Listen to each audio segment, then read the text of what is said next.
Hey guys, and welcome back to another YouTube video. It's your girl Krissy Cela here, and in today's YouTube video I'm actually super excited for this one because we recorded this one not long ago. It was my 5 must-do glute exercises and you loved it, to say the least. However, now I'm going to switch it up. This is an updated version of 5 glute exercises that I'm absolutely loving doing lately, and so is the Evolve You community. So I'm going to share them with you, tips and tricks, and hopefully you can utilize them on your lower body days to really optimize your training, especially if you're glute focused. And I just want to add, because I feel like we need to discuss this. I've been training for a long time. I've been doing this shit for a long time. I am unapologetic. Like, I love training my glutes, and if you do too, there's absolutely nothing wrong with that. I think there's such a misconception and a perception of women wanting to train their glutes and it's a bad thing and they don't know what they're doing. Honey, I'm a personal trainer. I have a qualification. I'm getting further qualifications to better my understanding on how to move your body and for me to help you move your body better. Just because I like training glutes doesn't mean I don't know what I'm doing. It's just a personal preference. So please never think that you shy away from the fact that you want to train your glutes and optimize that training aspect, but please also don't neglect other aspects of your body. I just wanted to put it out there just in case you're a little bit shy or timid or just feel like you're doing it wrong. It's not a bad thing, you just have a preference. So without further ado, we're going to go straight into exercise number 1. Okay, exercise number 1, this is not changing for me. This is like one of my favorite glute and lower body exercises. I love this exercise, and with the correct tips and tricks and just slight adjustment, you're really gonna feel it. So what is the difference between a stiff leg deadlift and a Romanian deadlift? That is the big $1 million question. I'm gonna simplify it for you because it really doesn't need to be that complex. Barbell, your grip and your position, doesn't matter which one you're doing, whether stiff leg or Romanian, about shoulder width apart, but also just a slight comfortable stance. It doesn't need to be completely parallel with a mirror or the wall in front of you or anything in front of you. Keep a nice neutral stance. Knees should have a slight softness to them. You don't want to overlock them out. You're going to cause a lot of strain. So keep a nice softness to your knees at all times. When grabbing the barbell, bring it towards you.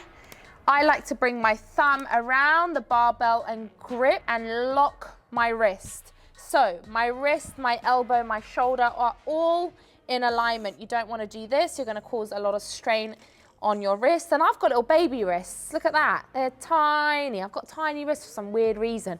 But anyway, we proceed. Wrist, elbow, shoulder, all in alignment, just like so. The first rep, I want you to bend your knees, retract your shoulders back, and just lift the load. If this position is too uncomfortable, you can also try one reverse, one neutral. You can also bring your hands a little bit closer. If that's still uncomfortable, then I would recommend strap. One thing about straps is it's not cheating. Your legs are stronger than your fingertips and your wrists. So when you're using wrist straps, it's gonna help you lift that weight a little bit more. It's like a belt. It's just gonna keep you nice and safe and secure. It's not cheating. So keeping your hands locked into the barbell, bringing yourself up. First rep. Now the difference between a stiff leg and an RDL. Number 1, a stiff leg, you go all the way down, the plate's hitting the floor before bringing it back up. With an RDL, you keep it by your shin and drag it back up. That's one of the differences. Another slight difference is with an RDL, which is the one I believe is more optimal for glute, is you have a bit more of a bend to the knees. You're bringing the barbell down to your shins. You're pushing your heels back as if someone is pulling you back. You're pushing the ground away from you as you come back up. Now, if you're someone who suffers from lower back pain whenever you're doing a deadlift, I want you to watch the way I'm also positioning my body. Watch this very carefully. So, I'm not going to use a barbell for now. I just want you to see my body position. I have the barbell here. We've talked about feet placement. I want you to imagine bringing that hip forward, not over hyperextending, not overarching. I want you to bring it forward just like so. Here, you're bringing it forward, contracting your glute. That to me is how I found the less strain on my lower back. Because if you're dragging the weight, coming here and doing that, too much pressure on your lower back. If you're overarching, like so, too much strain on your lower back. You wanna scoop that coccyx bone in, contract your glutes, as well as keeping that core nice and stiff at all times. Now with a stiff leg deadlift, your knees are still gonna have a bend to them, but a little bit less than an RDL. The reason being, an RDL, you're gonna hit that glute more. With a stiff leg, you're gonna hit those hamstrings a bit more. Regardless, you're gonna hit both muscle groups, but I'm just showing you the difference. So let's put all of that together and let's do a few reps.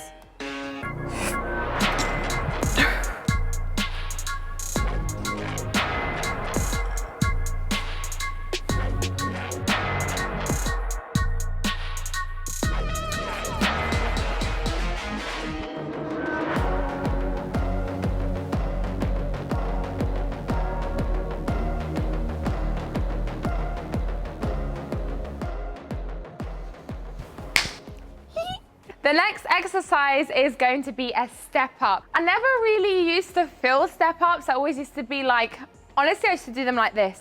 Bounce, bounce, bounce. That is not a wrong way of doing step up. It's just achieving a different result. So this is much more dynamic. You're really focusing on those fast twitch fiber muscles.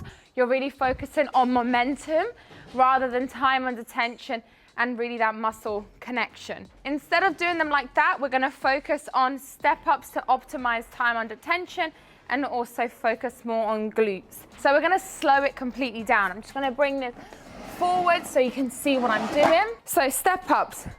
This platform is perfect for me. You can go a little bit higher, but for me, this is enough. The reason I don't like to go too high is because I feel like it's such a big step that I'm using more of my quad rather than my glute. So really this could be a little bit higher. So with that being said, I'm gonna add a plate actually. On here, this is now gonna be a perfect level for me. It's helping me hit parallel. It's getting me up, controlling that momentum, and then enough range for me to go down. If it's too low, you're not gonna hit your glutes and it's not much of a step. If it's too high, it's gonna be like you're climbing. So you wanna find that middle ground.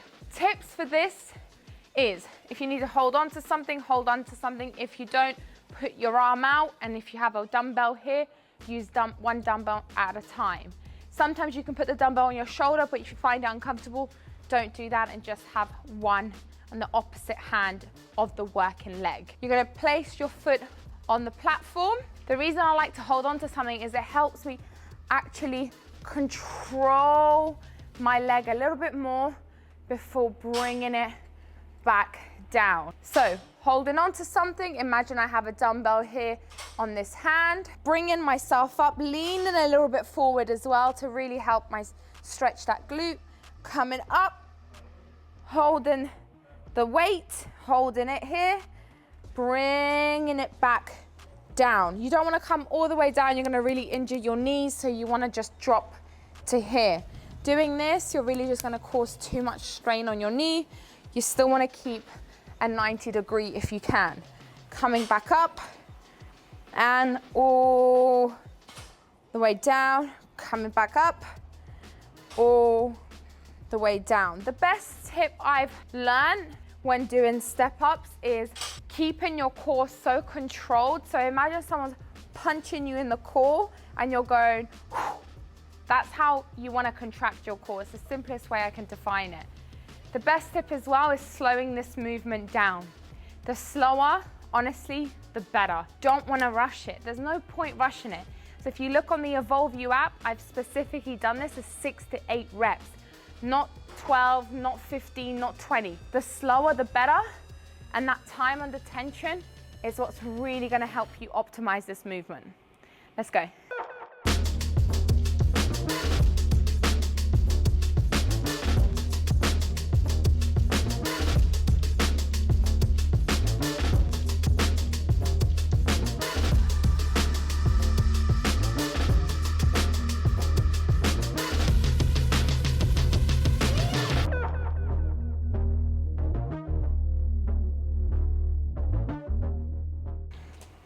Okay, so the next exercise now is a reverse lunge. Now for me, a reverse lunge is super difficult because unlike a step up, you're holding on to something. Unlike a split squat, you have one dumbbell. If you have two, you're just a little bit more in control of it. You can do a reverse lunge, obviously, with the dumbbell, but for me, a barbell is just a little bit more challenging because A, you have more weight to work with in the sense of not load, but just like the perimeter of the weight is long, so you're a little bit like disbalanced.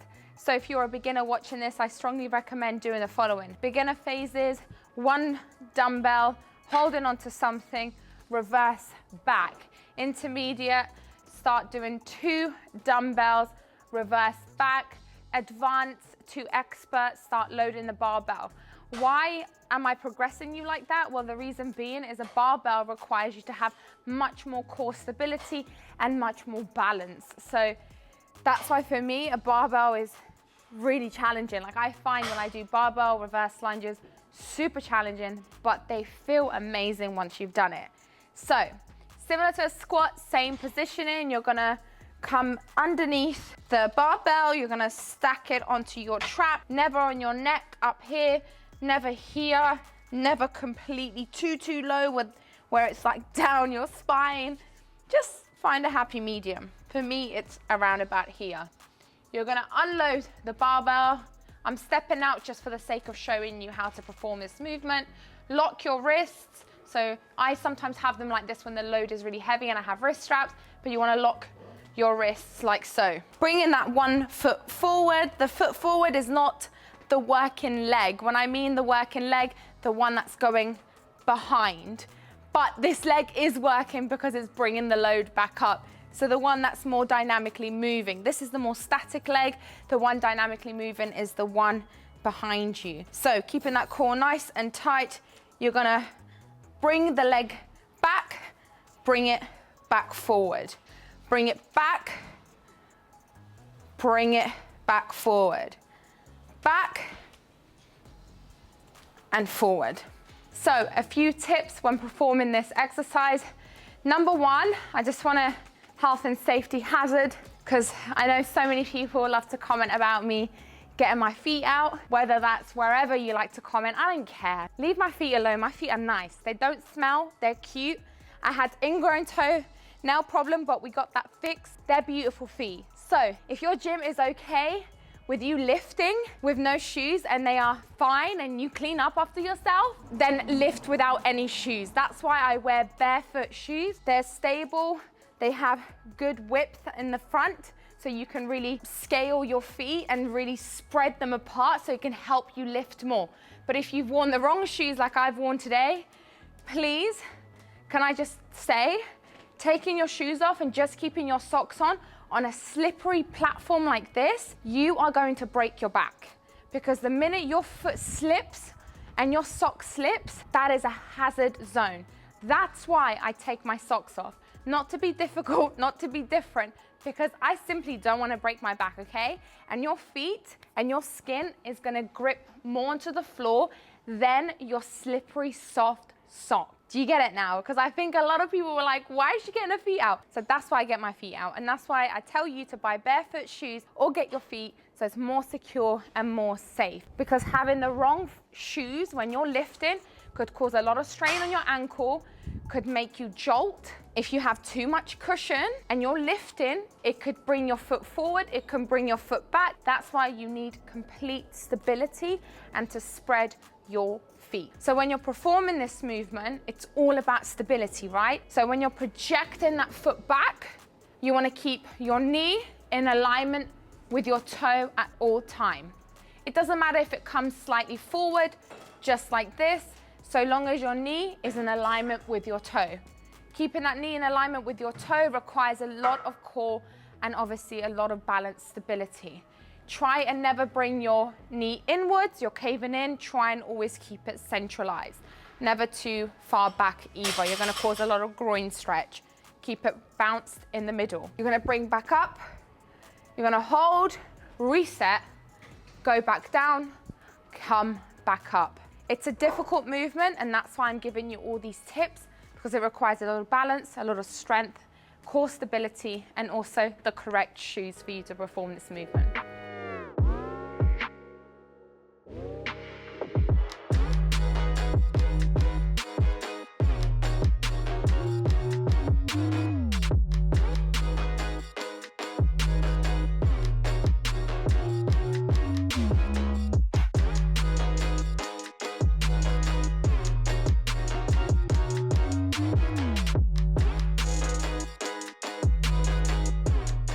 Moving on to a new variation of hip thrusts, and I think this variation is very, very, very good. It's always been on the Evolve You app. It's a pulse hip thrust, and I feel like this variation is just really like, it just gets you fired up, man. Like, it gets you fired up.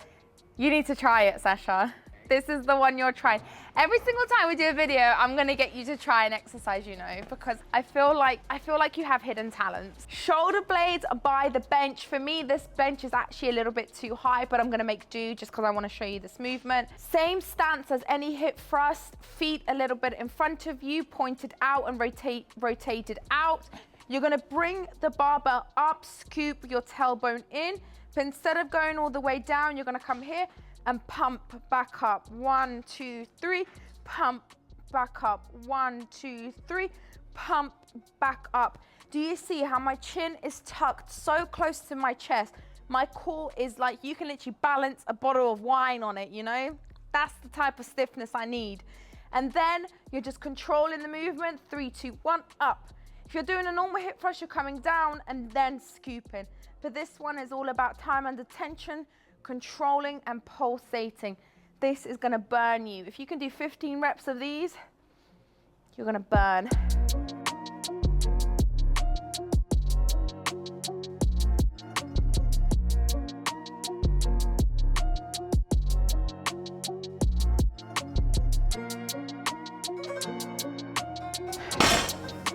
You always make me do more than I want. Come on then, try it. Yeah, that's it, good boy. Daddy Sasha. Yeah, so higher, higher, higher. Yes, that's the positioning, Daddy. Yes, you learn. Look forward, bring it up. Hold. Hold. Yes, down. Very good form.